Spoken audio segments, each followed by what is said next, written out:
Muy bien, seguimos en este programa. Quedamos en llamar con una pregunta: ¿en dónde estamos? Soy Rubén Muyano, estamos en CX30 Radio Nacional, radionacional.com.uy para el mundo. Salimos por Facebook para el mundo, ¿en dónde estamos? Por Twitter, @en dónde estamos, por Instagram, ¿en dónde estamos? Uru, y nuestro canal YouTube. Acá me detengo. La vedette, no, todas las redes son importantes, pero nuestro canal YouTube te permite que veas estas entrevistas, estas columnas de cada uno de nuestros participantes y especialistas por separado. La que más te interesa ver, la podés ver y oír. Mirá en dónde estamos. Así se llama nuestro canal YouTube. Mirá en dónde estamos.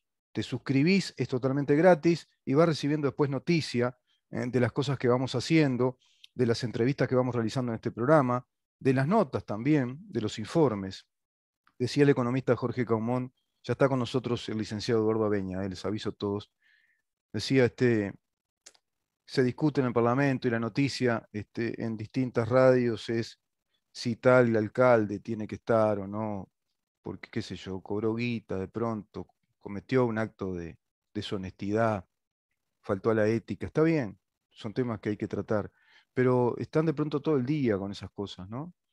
Y veo acá, por ejemplo, las asambleas técnico-docentes de primaria y secundaria manifestaron rechazo y alarma por reforma curricular que implementará la ANEP, y dale con el conflicto y el conflicto, y estamos en ese circo de relatividades todo el tiempo, y se está cayendo el mundo a pedazos. Un analista el otro día en CNN, un coronel especializado en temas bélicos, decía que de acuerdo al perfil de Putin hay que analizar el perfil psicológico de la persona que está llevando a cabo, por ejemplo, una guerra, como fue en su caso Hitler, como fue Stalin. Bueno, en este momento, ¿quién es el provocador de una guerra? ¿Quién es el que tomó esa decisión a nivel de Estado, y un Estado que es poderosísimo a nivel bélico, es una potencia militar mundial? Bueno, Vladimir Putin. Y este señor, él mismo lo dice, el propio Putin, y habla del ejemplo de la rata, ¿m? Que cuando se siente acorralada tira el mordisco y va a morder. Y este señor no va a aceptar caer rendido. Y en última instancia puede pasar, el peor de los efectos que puede ocurrir acá es que él termine con una bomba nuclear de corto alcance y lo que se llaman bombas nucleares tácticas, porque no va a aceptar perder esta guerra.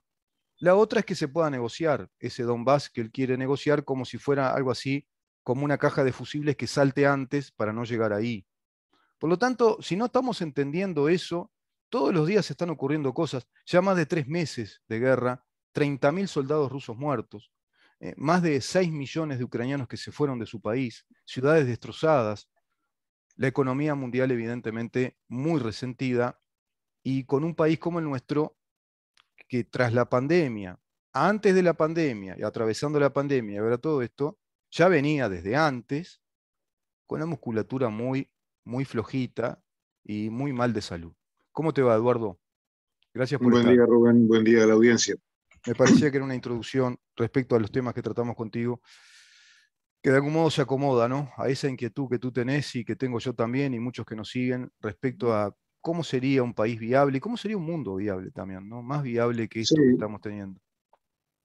tal vez un mundo viable tenga que ver con que el poder de las armas tenga una menor influencia que la que tiene hoy, porque en realidad Putin, Rusia, es un enano económicamente, o sea, creo que está en el puesto 12 o 14 de las economías mundiales. Sin embargo, es el puesto número 1 por delante de Estados Unidos en capacidad armamentística nuclear. Entonces lo que tenemos es un patotero de barrio que no es ni muy inteligente, ni muy fuerte, ni muy nada, pero es el malo del barrio, el que le pega a todo el mundo y es el que tiene las armas más poderosas, ¿verdad? Claro. Entonces, en un mundo donde el poder, la fuerza es la que predomina, las cosas no son como deberían. Hoy, incluso más adelante, vamos a tratar el tema del sindicalismo como parte de la ecuación de la viabilidad de un país, y pasa un poco lo mismo. Termina el más fuerte siendo una distorsión, porque los jubilados, por ejemplo, que no pueden parar, cobran una miseria en relación a los gremios fuertes como pueden ser ANCAP, que si paran el país. Entonces pasa un poco lo mismo a nivel del mundo. Es decir, el poderoso, el fuerte, impone al débil su fuerza, y esa no parece ser una forma sana de relacionamiento entre los seres humanos, ni a nivel nacional, ni a nivel internacional, ni a nivel laboral. Claro. En todos los niveles, lo lógico sería que la razón predominara por sobre la fuerza. Pero la lógica de los hechos en este mundo por ahora viene siendo que la fuerza es la que predomina. Exacto. En las columnas anteriores hemos ido analizando, como tú bien decías, la viabilidad del país, y una conclusión a la que habíamos llegado es que un país viable es un país productivo, y un país productivo desde el área privada, porque el área pública básicamente produce muy mal o no produce, o produce muy caro o no produce. Y para que se desarrolle un sector privado fuerte, habíamos visto que se requiere para cualquier producción básicamente dos componentes: capital y trabajo. Exacto. Analizamos primero el capital, vimos que para que el capital pueda operar dentro de la industria, dentro del comercio, dentro del área privada, se necesita rentabilidad. O sea, la persona que pone plata quiere sacar plata, porque si no, no la pone. O sea, lógicamente, ¿verdad? Sí, Nadie es tan tonto para poner su dinero para no ganar nada. Entonces, ese factor ya lo analizamos con cierto cuidado, y ahora nos propusimos analizar el factor trabajo, que es el otro elemento que, a la hora de decir, bueno, voy a poner una empresa, un emprendimiento productivo, un comercio, lo que sea, es el otro factor. O sea, tengo que tener plata, y después lo otro que tengo que tener es la disponibilidad de mano de obra capaz de llevar ese emprendimiento adelante. ¿Me permitís detenerme acá en este punto? Sí, Porque claro. este punto es el que a uno muchas veces lleva a ofuscarlo cuando escucha tanta falsa prédica económica, y sobre todo desde esa izquierda organizada marxista, que insisten y enfatizan en la clase trabajadora, pero hay que hacerle entender, por lo menos a los que escuchan este programa y esta columna en particular, que el trabajo es ese factor de la ecuación que se cierra. Es decir, como tú bien te estás explicando, está el capital para producir, el capital invertido, y cuando hay inversión en capital de producción, la consecuencia natural que ello trae es el trabajo. La fuente laboral, ¿qué son? Las empresas, las que invierten, las que tienen en maquinaria, infraestructura, capitales de inversión, para poder establecer su planta fabril, industrial, lo que fuere, y ahí se genera la fuente de trabajo. Si no estamos entendiendo eso, no estamos entendiendo nada, porque viste que acá hace años y años que está la balanza de la prédica sindical o pseudo sindical hacia la clase trabajadora, y más puntualmente hacia la clase trabajadora pública, ¿no? Porque en definitiva están hablando del empleado público. Sí, voy a arrancar esto con una anécdota. Hace unos 10 años más o menos, yo era el presidente de la Asociación Uruguaya de Energía Eólica. Y dentro de eso teníamos reuniones en el ministerio, en las cuales, digamos, se iba preparando el terreno para un cambio en la matriz energética, que finalmente se realizó, y hoy tenemos una matriz eólica muy importante. Una de esas reuniones fue con el sindicato de UTE. Y bueno, se reunió la gente del ministerio con el presidente del sindicato y conmigo, que era el presidente de los eólicos, digamos, de los privados, de los que estábamos pretendiendo construir los parques eólicos. Entonces, se dio una situación bien interesante, porque en un determinado momento el presidente del gremio de UTE dijo: mire, tengan claro que nosotros nos vamos a permitir que nadie gane ni un centésimo con este asunto de la eólica. Así como te lo digo. Y yo, que en ese momento estaba, digamos, que en representación de los privados, le digo: mire, aquí mismo me levanto y me retiro, porque digo, es decir, si usted lo que está diciendo es que no va a permitir que exista ninguna rentabilidad, ¿qué estamos haciendo? ¿Usted qué pretende? ¿Que los privados pongan plata para no ganar nada? O sea, ¿cuál es la intención del gremio? ¿El gremio va a prohibir que se gane dinero con la eólica? No tiene sentido que estemos reunidos. ¿Para qué nos reunimos? O sea, me voy. Este, Sí, sí, claro. es una Sí, tontería esto. O sea, ¿usted qué cree? ¿Usted piensa que las empresas son la Madre Teresa de Calcuta? Las claro, empresas están aquí para ganar dinero.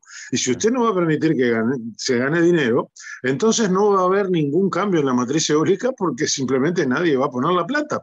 Ujú. Este, Sí, bueno, claro. esa reunión se terminó. Efectivamente me levanté y me fui. Y hubo una siguiente reunión, una semana después más o menos, en la que mandaron creo que al vicepresidente o a otra persona Mm, que digamos que tuvo un discurso un poquito más razonable y pudimos avanzar. ujú. Pero era una estupidez, o sea, que a quién se le ocurre algo tan tonto Mm. como decir eso, ¿verdad? Y bueno, ahí Y tenés al trabajo.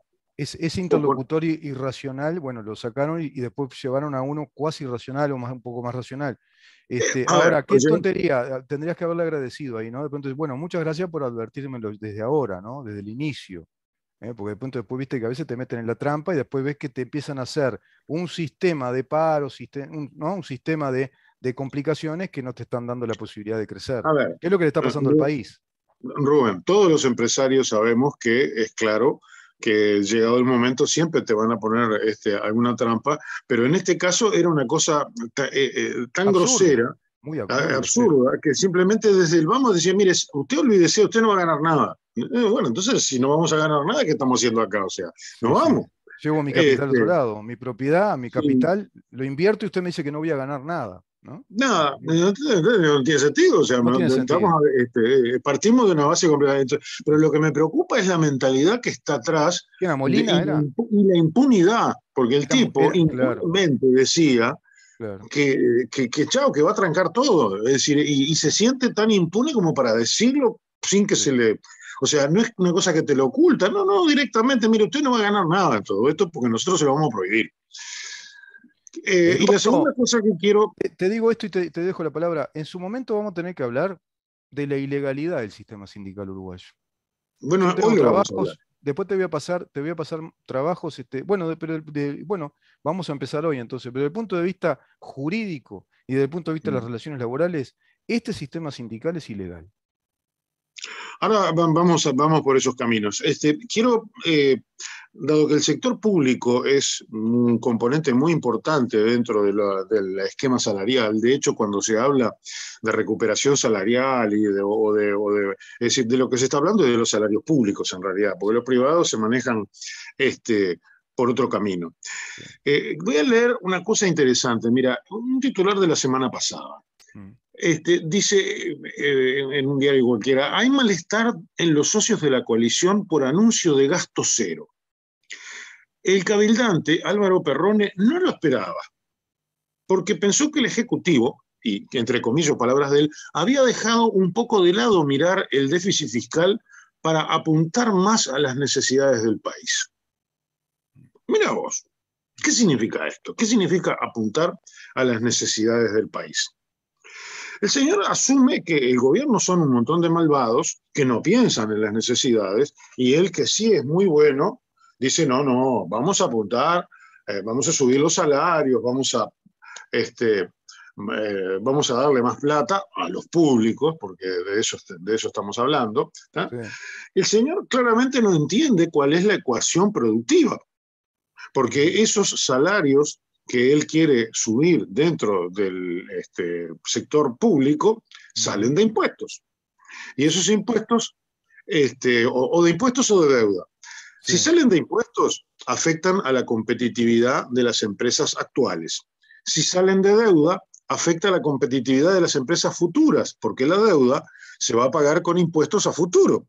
Exacto. Entonces, en un caso o en el otro, estás afectando la competitividad. O sea, este señor lo que no se da cuenta es de que no es que sean muy malos y no quieran darle plata. Lo que está tratando es dentro de todo mantener un cierto equilibrio de las cuentas, porque si Sí. no tenés equilibrio en las cuentas, entonces pues no hay futuro. Exacto. Exacto. Entonces, eh, creo que en ese sentido, Recién y lo estamos hablando de un explicaba, político. recién lo ¿Cómo? explicaba Calmón, ¿no? Que para abatir el déficit fiscal, sobre todo el déficit fiscal estructural, hay que emitir bonos de deuda, regulación de deuda, se paga, hay que pagarla. Es lo que tú decís, es endeudar con pagos, ¿no? Sí, sí, Eh, o sea, o estás afectando la competitividad de hoy pues Sí, estás afectando la competitividad de mañana. claro. Pero esa plata gratis nunca va a ser, siempre va a salir de algún lugar, ¿no? Y además es Entonces, uno de los factores que se sabe en economía, es uno de los factores como para decir, bueno, podemos abatir un poco la inflación con reducir el déficit fiscal y hasta podemos también abatir la depreciación de la divisa, por ejemplo, también con reducir el déficit, ¿no? Se ve que este señor después es vamos a un poco analizar un tangible. poco Ujú. justamente, digamos, cómo cómo se le pone precio al trabajo. Porque ¿qué es el salario? O sea, en definitiva, la relación entre unos y otros salarios, entre lo que gana una maestra, lo que gana un policía, lo que gana un industrial o lo que gana, en definitiva, es ponerle precio a los salarios, ¿no? Que no son todos iguales. Cada profesión, cada actividad tiene su propio salario. Y vamos a ver un poco cómo se genera esa escala de precios, porque eso es un tema muy importante a la hora de definir lo que podríamos llamar la justicia dentro del equilibrio en los salarios. Pero antes que llegar a eso, me quiero detener en un factor que lo hemos comentado un poco, pero hoy quisiera profundizarlo, y que tiene que ver con la calidad del trabajo ofrecido. Yo he tenido empresas durante muchísimos años y me ha tocado muchas veces, lógicamente, poner una visita en el diario para, bueno, conseguir personal porque algún empleado se fue, se casó, yo qué sé, no sé. Por algún motivo ya no está en tu empresa y necesitas tomar a alguna persona, ¿verdad? Y uno descubre algunas cosas interesantes. Una de ellas es que tú pones un aviso buscando un administrativo, alguien que se ponga frente a la computadora a escribir, y te caen 200 currículos. Tú pones el mismo aviso pidiendo un técnico para que pase cables por las cañerías y para que conecte cablecitos y hagas cosas por el estilo, o agarre un taladro y haga un agujero, y te caen dos. Y ninguno de los dos sabe hacer la tarea, o lo sabe hacer muy malamente, ¿eh? Entonces, la primera conclusión es que aquí todos queremos estar detrás de un escritorio. Y nadie tiene ganas de agarrar una pala, un taladro o un alicate de corte. Eh, Ese es un problema muy grave porque el empresario se enfrenta a no tener mano de obra que contratar. Mm. Y muchas veces, bueno, uno termina contratando mano de obra del exterior, algunos con suerte y otras con muy poca suerte. Mm. A mí no me tocó suerte en ese sentido. Mm. Este, y, y realmente es un factor muy limitante en las empresas y tiene que ver con, entre otras cosas, la formación de los uruguayos. El uruguayo promedio se forma de una manera tal de que tiende a mirar el trabajo manual como algo que no es atractivo, ¿eh? No tiene Incluso estatus, no tiene estatus no tiene social. estatus, mucha gente incluso se vanagloria de no saber hacer. Le dicen, no, yo Ah, no sé hacer nada, no sé poner un enchufe. o sea, Como te digo, está confesando que es un inútil y lo tiene asumido como que fuera una cuestión de orgullo, no sí, sé. sí, sí, sí, eso, no, yo no sé hacer nada, che, yo no sé poner un enchufe, no sé Sí. cocinar, no sé hacer nada, yo no me sé freír un huevo. Y eso es una cosa fantástica, Sí, sí, como si sí. fuera un gran mérito.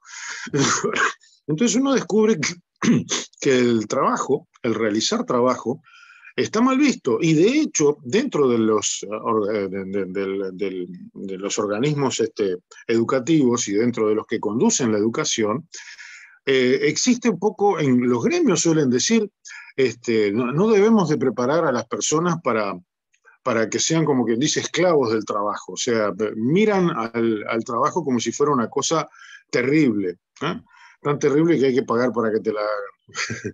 Ahora decía, Este, ayer decía respecto a ese tema, Schipani, que está en la Comisión de Educación y Cultura, que el nuevo paradigma que se va a imponer en esta reforma es el desarrollo de destrezas, que está impuesto a nivel mundial. Eso, el modelo mundial es que los alumnos desarrollen destrezas, ¿no? Que se incorporen al conocimiento teórico y que lo vean en la práctica cómo funciona.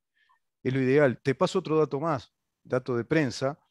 Después de la reunión que tuvo el presidente de la República con Boris Johnson, el primer ministro británico, entre las virtudes hay un montón que él vio, incluso hay un mercado potencial regional de 400 millones de personas para ciertas inversiones, pero hay un grave problema que tiene que solucionar Uruguay, se planteó en esa reunión, es la mano de obra, la calidad sí, de mano de obra.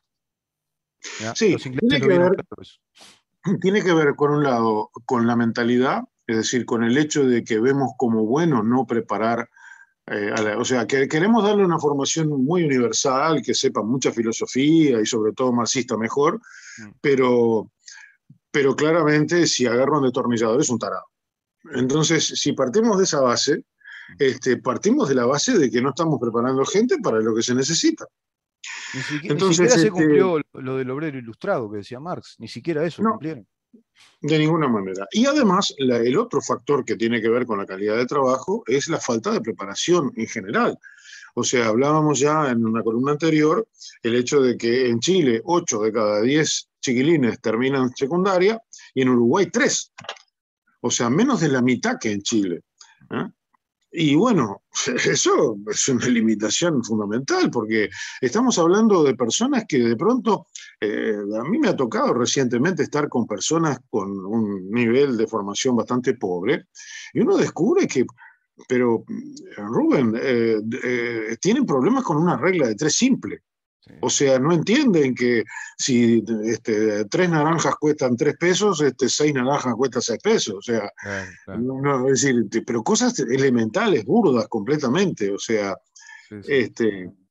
no se les ocurre que multiplicar por 5 es lo mismo que multiplicar por 10 y dividir por la mitad. O sea, es decir, Claro. cosas que uno con mucha facilidad adquiere. Hasta algo más básico, no saben lo que es un número quebrado y un número entero, por ejemplo, no tienen idea. Exactamente. Entonces, ese es un factor sumamente limitante en cuanto a cualquier actividad productiva que se vaya a hacer.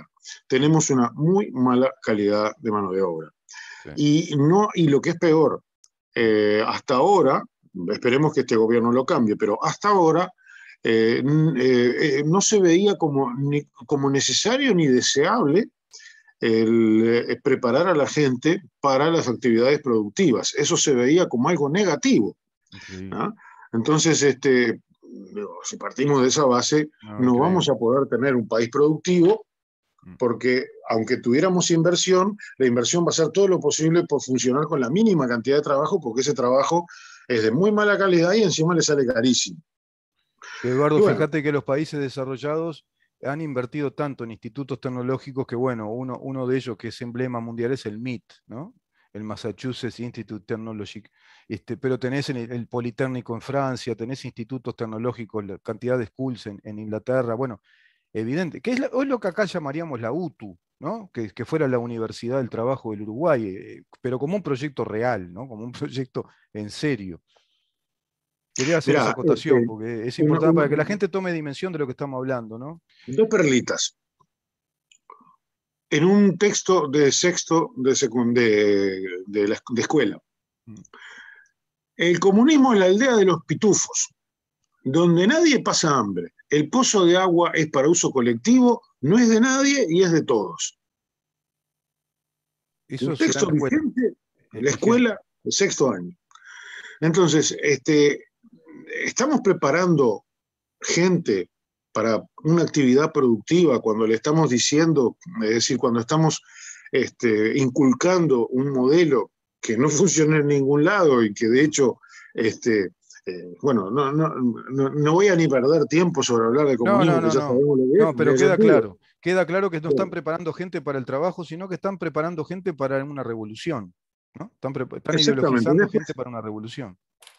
¿cuál es una de las grandes herramientas, digamos, que tenemos los humanos que nos ha permitido avanzar? El lenguaje.